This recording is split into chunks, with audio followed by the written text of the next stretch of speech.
Tiempo de noticias en Telesur, así comienza Temas del Día. Un placer acompañarles. Iniciamos de inmediato con la pregunta del día. Aquí está nuestra propuesta para ustedes. A ver si la tenemos. Está en pantalla. En Honduras comienza el 2020 con nueva y masiva caravana migrante que busca llegar otra vez a Estados Unidos. Nos preguntamos, te preguntamos, ¿por qué se van ahora? ¿De qué huyen? Esperamos tu opinión en @temastelesur.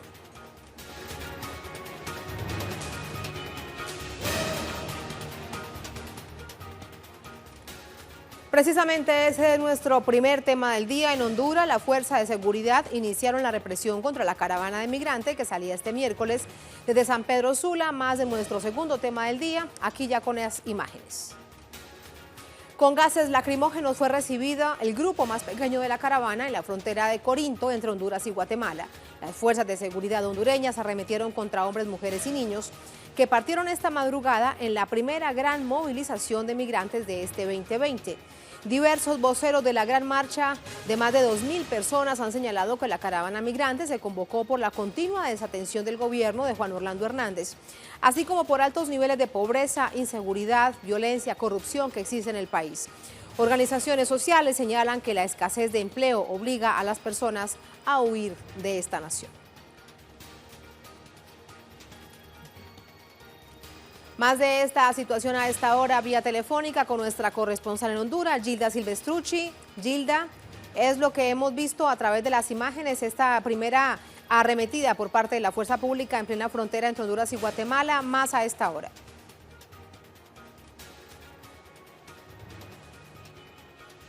Tatiana, muy buenas tardes. Te saludo específicamente, desde estas zonas donde se ve transitar permanentemente a la población que se ha quedado rezagada en esta gran caravana. Te diré que es una cantidad de personas muy grande que se fue creciendo desde ayer en horas de la tarde en la central metropolitana de San Pedro Sula. Este grupo que fue reprimido en la frontera de Corinto, que es uno de los puntos que colindan al vecino país de Guatemala, salió anoche a esto de la decisión de partir de la central metropolitana y llegaron en horas de la mañana a Corinto, donde fueron recibidos con la represión de los policías y de los militares. El otro grupo más grande es el que va por la frontera de Aguascalientes y se espera que en horas de la tarde, noche, empiecen a llegar los primeros grupos, ya que van transbordando, Tatiana, en autobuses, en camiones, toda la gente que les tiende la mano para facilitarles el camino, porque van muchos niños. Esta represión, que no es la primera vez que sucede con los migrantes, ya se había dado en octubre de 2018, y ahora la vemos nuevamente. El señor Juan Orlando Hernández todavía no ha vertido ninguna opinión sobre estos miles de personas, que creo que en horas de la mañana, de la madrugada, eran aproximadamente unas 3.000 a 3.500 personas las que iban saliendo de la terminal de San Pedro Sula, Tatiana. La situación muy pendientes de ello, porque esto sin duda apenas comienza. Gilda, gracias, muy buenas tardes. Vamos ahora a detallar parte del recorrido que desde tempranas horas, desde la madrugada, la diversa ciudadanía centroamericana, más de 2.000, según se ha calculado, han emprendido en este recorrido hacia los Estados Unidos. La gran movilización partida desde la ciudad de San Pedro Sula fue el punto de convocatoria, aunque parte de la caravana ya pasó por la localidad de Corinto. No obstante, el grueso de la movilización espera pasar por la localidad en su ruta hacia la zona fronteriza de Aguascalientes en el departamento de Ocotepeque, donde se prevé que lleguen a horas más tarde, en la noche, para cruzar la frontera de Guatemala.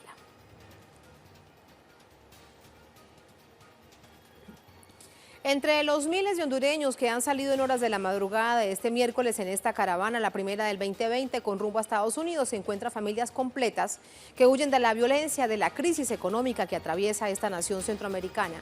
Desde primeras horas de la noche del martes, las instalaciones de la terminal metropolitana de San Pedro Sula recibían a cientos de personas de todo el país. De los centros de atención a migrantes en zonas fronterizas, se espera recibir a unas 3.000 personas. La población migrante salió, reiteramos, en la madrugada.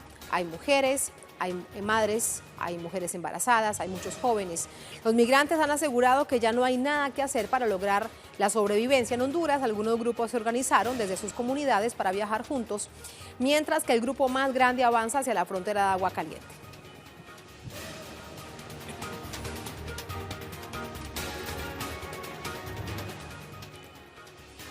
Revisemos más de ese contexto en cifras sobre la situación migrante masiva del país centroamericano.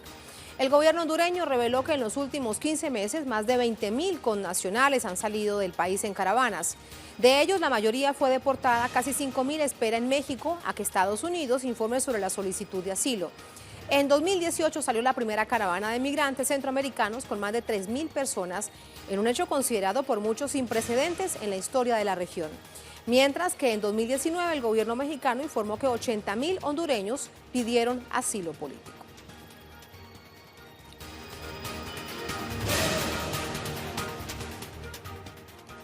Revisamos reacciones en Twitter a esta hora. A ver si las tenemos. Han expresado este ciudadano lo siguiente: caravana de migrante por corrupción, impunidad, narcoestado, comunidad internacional que legitima usurpador de presidencia en Honduras. Esto lo dice Luis Redondo. Miguel Tinker Salas: Honduras, aquí no vivimos, sobrevivimos. Emprende la marcha nueva caravana de migrantes hondureños. Miguel Tinker Salas, analista político. Y Ronald: sale caravana migrante de Honduras rumbo a Estados Unidos. El grupo, integrado principalmente por mujeres y niños, huye a causa de la violencia, el desempleo, la inseguridad y la pobreza extrema. Hablan del fracaso del socialismo. Por eso, Cuba siempre socialista, somos continuidad, dice Ronald.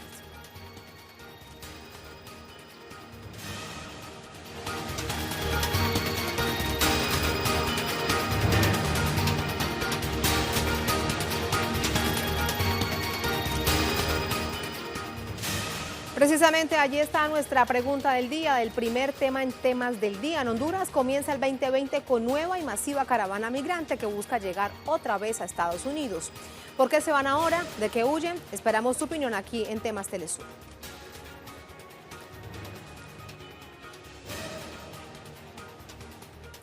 Nuestra imagen del día nos lleva hasta Filipinas. Está en alerta este país por una posible erupción explosiva, el volcán Tal, que siguió escupiendo lava y columnas de humo durante la noche, ya ha forzado la evacuación de más de 30.000 personas. Con esas imágenes, una pausa, allí hay parte de ellas.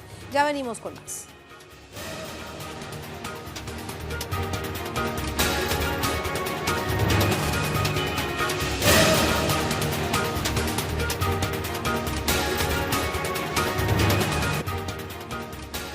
Volvemos con más de temas del día. Vamos ahora con nuestro segundo tema del día y nos centramos en Rusia. El presidente de este país, Vladimir Putin, ofreció este miércoles un discurso anual ante el Consejo de la Federación y la Duma Estatal. Así informaba de su visión del país y las principales rutas a seguir en la política interior y exterior. Entre los puntos a destacar en su discurso está el llamado a entablar un diálogo entre naciones que desarrollan armas nucleares para buscar caminos de diálogo y sostener la paz en el planeta Tierra. Los 5 países que tienen las armas de destrucción masiva deben empezar a un trabajo continuo para reducir posibilidades para una tercera guerra mundial, para garantizar la sostenibilidad, el desarrollo en el mundo, para proporcionar el desarrollo político, social, económico y militar en el país. Estamos abiertos, Rusia está abierta a todo el país, a todo este trabajo. No amenazamos a nadie y no imponemos nuestros intereses a nadie. De otros hechos habló el presidente ruso e informó sobre avances de su país en materia de seguridad militar ante una posible escalada de la violencia en la región. La seguridad militar de nuestro país hemos proporcionado para los siguientes 10 años, pero tampoco en este ámbito debemos no prestar atención a todo lo que está pasando en el mundo. En este sector tenemos que crear nuevos armamentos de la futura generación. Pero lo que estamos haciendo actualmente, la seguridad nos da la posibilidad de hacer más para solucionar todos los problemas que tenemos dentro del país. Y sobre el planteamiento de una nueva constitución, Vladimir Putin expresó sus puntos de vista. Las ideas sobre el cambio de la Constitución debo expresar mi propia opinión. Debemos preguntar a los ciudadanos y a los poderes de cómo hacer la reforma constitucional, pero tenemos que centrarnos en los derechos de los ciudadanos, el bienestar de la gente. Primero, Rusia debe ser Rusia como un Estado soberano. La soberanía de nuestra nación es incuestionable. Hemos hecho mucho para Hemos reunificado el país. Hemos cesado la usurpación del poder por los oligarcas. Rusia ha vuelto a la comunidad internacional como un país con su propia opinión. Hemos creado bases importantes para asegurar sus derechos sociales, para evitar la intervención económica en nuestro país. Considero útil hacer enmiendas sobre. Tenemos que garantizar la prioridad de Constitución en nuestro espacio de derecho. Más detalles de lo sucedido durante esta jornada en Rusia con nuestra corresponsal en Moscú, Lisandra Andrés. Lisandra.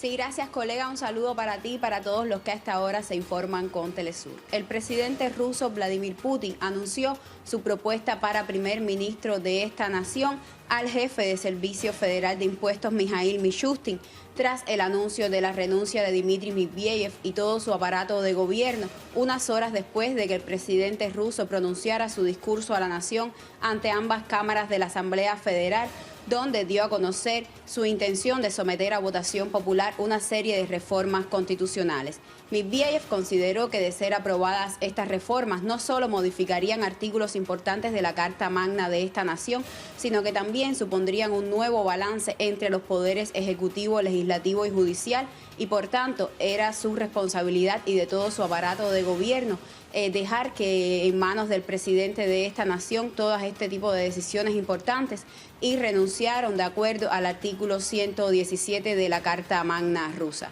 El presidente ruso, en una reunión con Medvedev y su aparato de gobierno, también expresó el agradecimiento al trabajo conjunto que realizaron durante estos años de gestión, aunque reconoció que no todos los objetivos fueron cumplidos. También instó a Medvedev y a todo su aparato de gobierno a mantenerse en el cumplimiento de sus funciones hasta tanto sea elegido un nuevo gabinete, y también prometió crear el puesto de vicepresidente del Consejo de Seguridad y proponerlo a Dmitry Medvedev. Esta es toda la información que tenemos hasta el momento. Devolvemos la señal a Caracas. Gracias, colega. Vamos a revisar más hechos porque hay otros temas abordados por el presidente ruso, Vladimir Putin, durante este discurso anual. Ayudas económicas a partir del primer hijo. El primer tema abordado por el presidente Putin durante su discurso en el año 2020 fue la demografía. Señaló que a partir de ahora los padres recibirán 466.000 rublos, equivalentes a más de $7.500, para alcanzar la tasa de natalidad que debería alcanzar el país de 1.7% para el año 2024. Enmiendas a la Constitución. Propuso para discusión una serie de enmiendas constitucionales para a su vez celebrar una votación ciudadana sobre el paquete de enmiendas constitucionales que considera bastante razonables e importantes para el desarrollo de Rusia.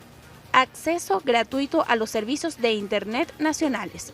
Implementará un acceso gratis a los servicios web más significativos desarrollados por compañías rusas.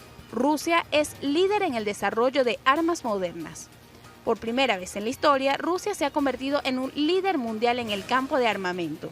Por último, el presidente ruso anunció la creación en el país del archivo más grande del mundo de materiales sobre la Segunda Guerra Mundial, cuyo acceso estará abierto a todos los países. Hechos que destacaban sin duda durante esta jornada es la dimisión del primer ministro de Rusia, Dmitry Medvedev. Él anunciaba esta renuncia, además la de todos los miembros del gabinete de la nación tras el discurso anual del presidente Putin.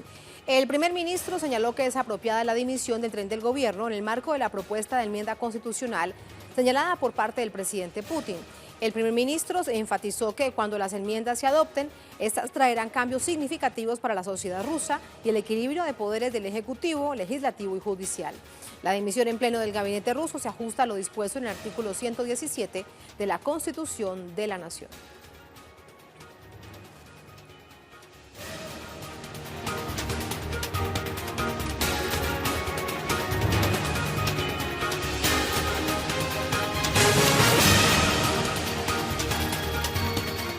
Hay más temas a través de nuestros corresponsales y redes sociales. El primero de ellos, Nacho Lemos.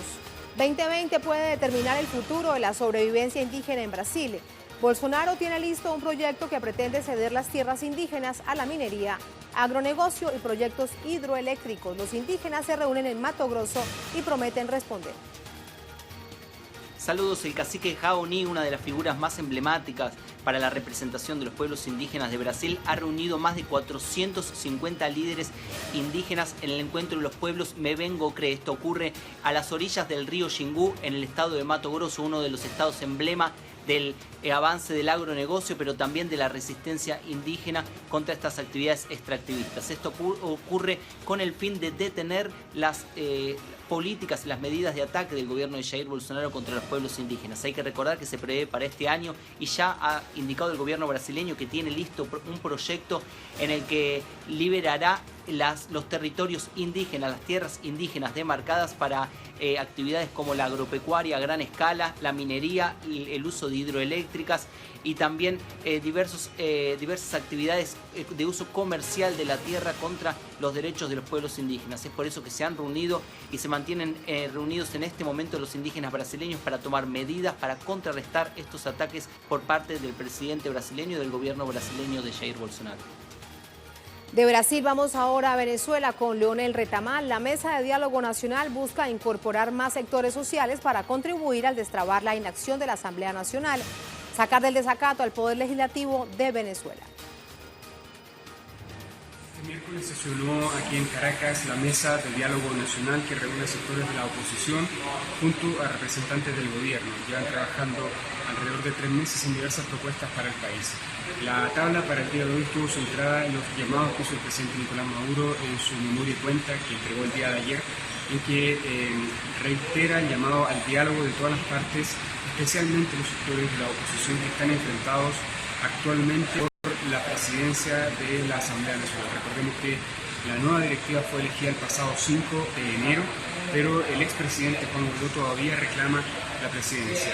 Hay una disputa en este sector de la oposición al que se le invitó a que sea parte de esta mesa de diálogo que ya ha arrojado diversos frutos, como por ejemplo liberación de presos, incorporación del sector chavista a la Asamblea Nacional y avances para la conformación de un nuevo Consejo Nacional Electoral. Ese precisamente fue el segundo tema del diálogo y se avanzó en determinar las distintas vías que están evaluándose tanto desde la mesa como desde la Asamblea Nacional para que se conforme a la brevedad un nuevo Consejo Nacional Electoral que permita llevar adelante las elecciones que están programadas para este año, elecciones de la Asamblea Nacional, elecciones parlamentarias de este año 2020.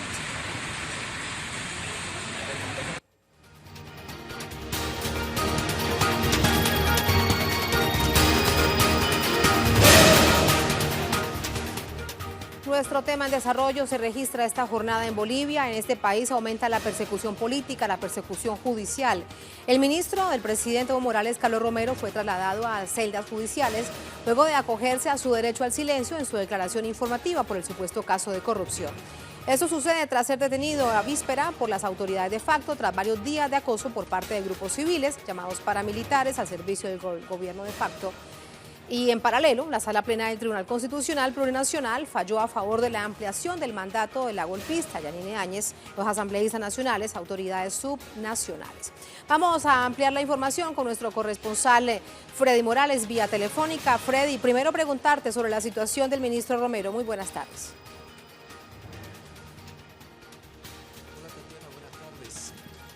Hola, Según Freddy. los informes médicos que ha brindado la policía, se encuentra en buen estado de salud, en situación estable, el exministro de Gobierno, Carlos Romero, quien está a la espera de la audiencia cautelar ante un juez, el mismo que determinará el futuro inmediato de la ex autoridad. El fiscal acusador ha solicitado al juez que determine el encarcelamiento del ministro Romero por 6 meses, una medida preventiva, en tanto se sustancia el proceso respectivo. El fiscal ha sugerido que el ministro Romero sea encarcelado en el penal de San Pedro, que se encuentra en el centro de la ciudad de La Paz. Y reitero, según los informes médicos, la situación de salud del exministro es estable. Esa es la situación, y en cuanto a si estamos a la espera, los medios de prensa, a la medida cautelar donde el juez determinará si el ministro Romero podrá defenderse en libertad como ha solicitado su defensa, o si el juez más bien optará por el petitorio del fiscal en sentido de determinar una detención preventiva por los próximos 6 meses. Tatiana. Así las cosas con respecto al ministro Romero. Me queda una pregunta por plantearte, y es la ampliación del mandato del gobierno de facto. ¿Hasta cuándo irá, teniendo en cuenta que hay elecciones 3 de mayo? Es un acuerdo, Tatiana, es un acuerdo tácito prácticamente del poder legislativo con el gobierno de facto. Es parte de una serie de acuerdos que se han venido concretando entre ambos poderes para llevar al país hacia las elecciones el próximo 3 de mayo. Se envió a través del Poder Legislativo y en acuerdo con el Poder Ejecutivo un proyecto de ley a la ciudad de Sucre para que el Tribunal Constitucional se pronuncie sobre la constitucionalidad de que ambos poderes, el Ejecutivo y el Legislativo, pudieran prorrogarse hasta el resultado de las elecciones del 3 de mayo y la posesión del nuevo gobierno. Hoy se conoció la decisión del Tribunal Constitucional en sentido de que da luz verde a ese proyecto de ley. De modo que en las próximas horas se espera que esta misma semana retorne de Sucre ese proyecto de ley que fue en consulta al Tribunal Constitucional y sea sometido a la aprobación de ambas cámaras. Esta situación también beneficia, por decirlo de algún modo, a las autoridades subnacionales, gobernadores y alcaldes, que después de las elecciones del 3 de mayo, de las elecciones nacionales, también se convocará a elección de alcaldes y prefectos, de alcaldes y gobernadores en todo el país. Esta elección debió realizarse a principios de este año, pero por los problemas políticos que se han suscitado en Bolivia, el calendario ha sido modificado. Tatiana. Así las cosas. Gracias por toda esta actualización, Freddy. Mejor si te veo y no solamente escucharte. Muy buenas tardes. Buenas tardes. Muy buenas tardes. Vamos ahora a revisar las respuestas que ustedes nos enviaron a la pregunta del día.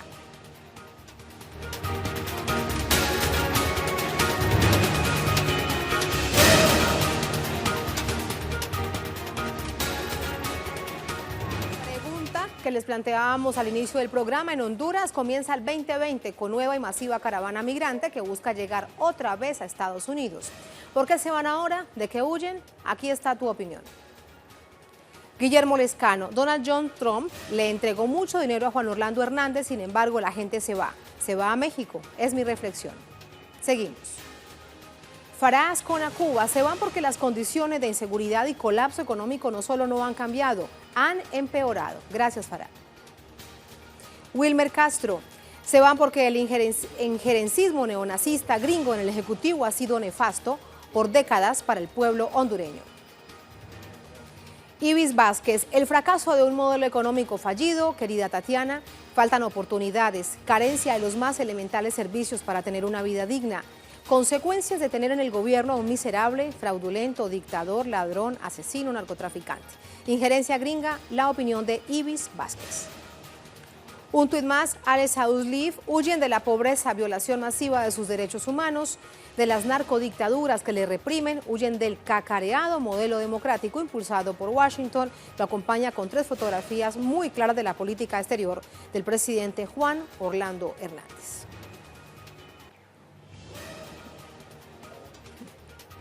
Gracias por siempre a ustedes, les decimos de manera permanente, por atender el llamado de Telesur, cuando en este caso, por ejemplo, les pedimos sus opiniones. Estamos a punto de despedir Temas del Día, los dejamos con video web del día, producciones audiovisuales que ustedes consiguen rápidamente compiladas en nuestra cuenta de Facebook.